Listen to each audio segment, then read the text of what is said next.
Hello everyone, welcome to Regal Classes. Today we will continue Chapter 2 Microorganisms, Friend and Foe of Class 8 Science. तो हमने अब तक friendly microorganisms के बारे में देखा जो कि हमें यूज़फुल होते हैं, हमारे डेली लाइफ में भी यूज़फुल होते हैं, मेडिसिन्स में यूज़ होते हैं, ब्रेड कर्ड ये सारी चीज़ों में बनाने में यूज़ होता है, एनवायरनमेंट क्लीनिंग के लिए यूज़ होता है। तो वो सब हमने आगे देखा। अब हम देखेंगे हार्मफुल माइक्रो ऑर्गेनिज़म्स, जो माइक्रो ऑर्गेनिज़म्स हमें नुकसान पहुंचा सकते हैं, वैसे हार्मफुल माइक्रो ऑर्गेनिज़म्स।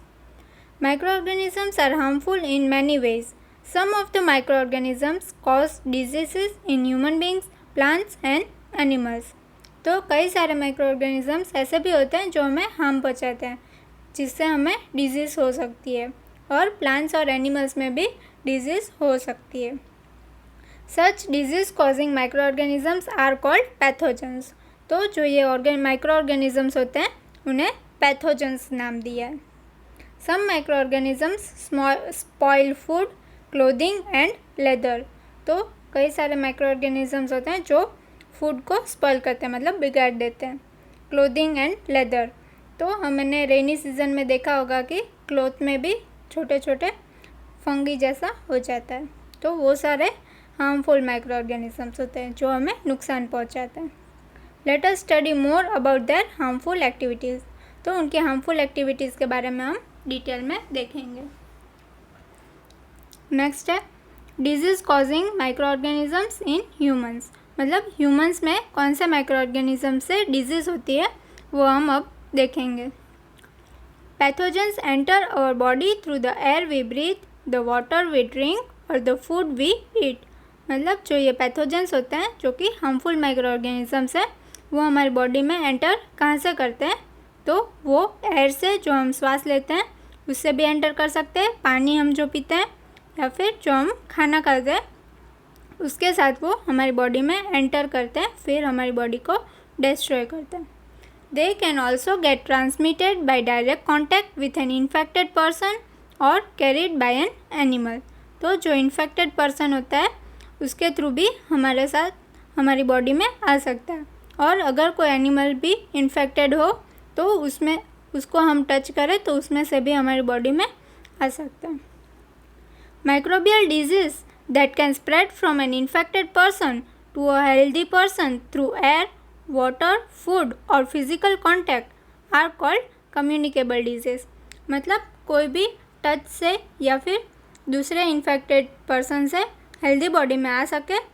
कौन से मीडियम से? एयर, वाटर, फूड या फिर फिजिकल कांटेक्ट, मतलब टच से. तो वो सारी डिजीज़ को हम कम्युनिकेबल डिजीज़ बोलेंगे. Examples of such diseases include cholera, common cold, chicken pox and tuberculosis. तो ये सारी डिजीज़ कम्युनिकेबल डिजीज़ है.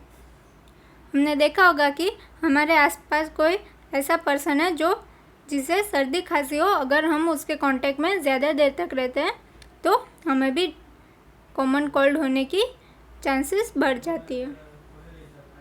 When a person suffering from common cold sneezes, fine droplets of moisture carrying thousands of viruses are spread in the air. तो कोई छींक खाता है तो उसके अंदर से फाइन ड्रॉपलेट्स निकलते हैं जिसमें थाउजेंड्स ऑफ वायरस होते हैं जो एयर के थ्रू दूसरे पर्सन या फिर एनिमल्स में जा सकते हैं.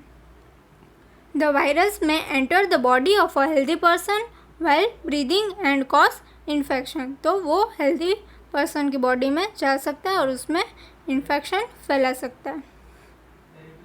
फिर यहाँ पे बूझो आता है, उसका क्वेश्चन होता है then how do we prevent the spread of communicable disease. तो ये जो कम्युनिकेबल डिजीज़ है उसे हम कैसे स्प्रेड होने से स्टॉप कर सकते हैं. We should keep a handkerchief on the nose and mouth while sneezing. It is better to keep a distance from infected person. तो हमें हैंडकरचीफ रखना चाहिए और जो इन्फेक्टेड पर्सन है उसे दूरी बनानी चाहिए. There are some insects and animals which act as carriers of disease causing microbes. तो कई सारे इंसेक्ट्स और एनिमल्स होते हैं जो ये माइक्रो ऑर्गेनिज़म्स को कैरी करते हैं एक पर्सन से दूसरे पर्सन पर या फिर एक चीज़ से दूसरी चीज़ पर. जैसे कि हाउस फ्लाई, मक्खी, वो कोई भी इन्फेक्टेड या फिर गंदी जगह से आके हमारे जो खाने का फूड होता है उसमें बैठता है, तो हमें डिजीज़ हो सकती है। House fly is one such carrier. The fly sit on the garbage and animal excreta. तो वो गार्बेज और एनिमल एक्सक्रीटा पे बैठते हैं। फिर जो हमारा फूड होता है अगर हमने खुला रख दिया है उसमें आके बैठेंगे तो वो सारे जो जर्म्स बैक्टीरिया होंगे वो हमारे फूड में आ जाएंगे। Pathogen stick to that bodies. When this fly sit on uncovered food they may transfer the pathogens. तो वो ये पैथोजन्स को ट्रांसफ़र कर देंगे। Whoever eats the contaminated food is likely to get sick। तो जो भी ये कंटामिनेटेड फूड मतलब कि जो हार्मफुल हो गया है, जिसमें माइक्रो ऑर्गेनिजम्स आ गए हैं, वो फूड खाता है तो वो सिक हो जाएगा, मतलब कि बीमार पड़ जाएगा।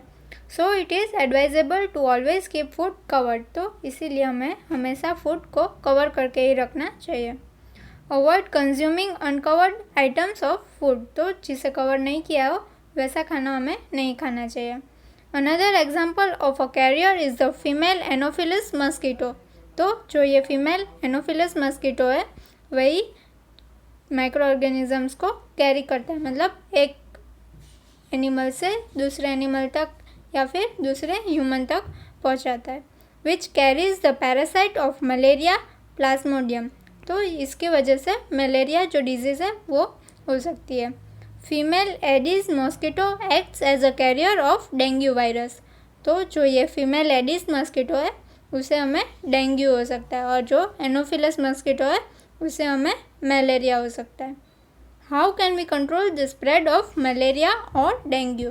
तो हम इसका स्प्रेड कैसे बंद कर सकते हैं या फिर कंट्रोल कर सकते हैं। तो all mosquitoes breed in water, मतलब कि मस्कीटोज़ जो होते हैं वो ज़्यादा ग्रो वाटर में ही हो सकते हैं, इसलिए हमें जहाँ पे पानी कलेक्ट होता हो वहाँ पे ध्यान रखना चाहिए और वहाँ पे पानी को कलेक्ट नहीं होना देना चाहिए। Hence one should not let water collect anywhere in coolers, tires, flower pot, etc. तो ये सारी चीज़ों में हमें पानी को कलेक्ट नहीं होना देना चाहिए।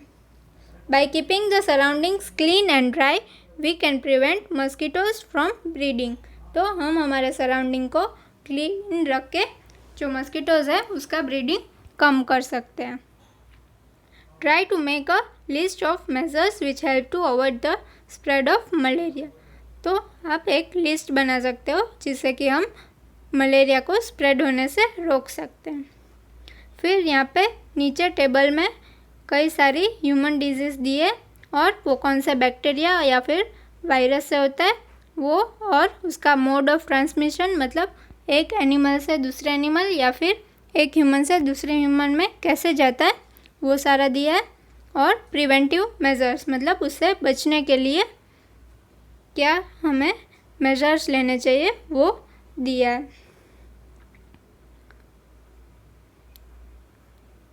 फिर disease causing micro organisms in animals. अब तक हमने ह्यूमंस में जो डिजीज़ होती है वो देखी, उसको कैरी करने में एनिमल इंसेक्ट्स का भी यूज़ होता है जैसे कि मस्कीटो और हाउस फ्लाई।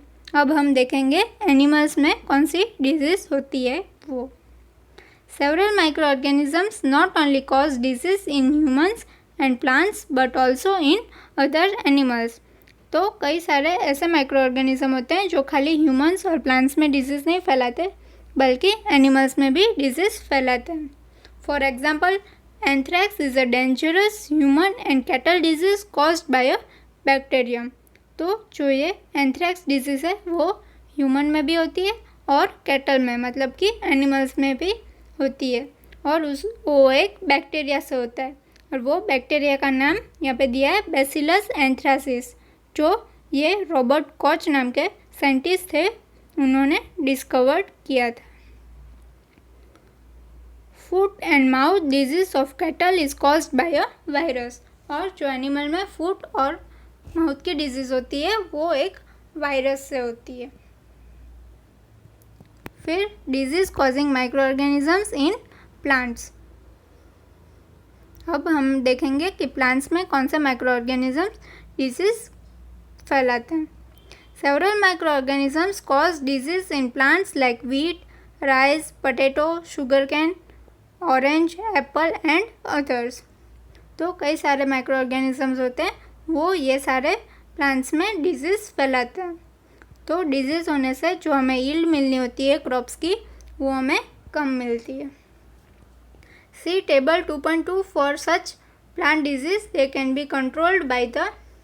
यहाँ पे टेबल में दिए हैं प्लांट डिजीज़ और कौन से माइक्रो ऑर्गेनिज्म से होती है और कैसे वो ट्रांसमिट होती है, वो सब दिया है टेबल में. Use of certain chemicals which kill the microbes. तो उन्हें हम ऐसे केमिकल्स यूज़ करके प्लांट्स को बचा सकते हैं डिजीज़ होने से, ताकि हमें ज़्यादा यील्ड मिल सके. Thank you.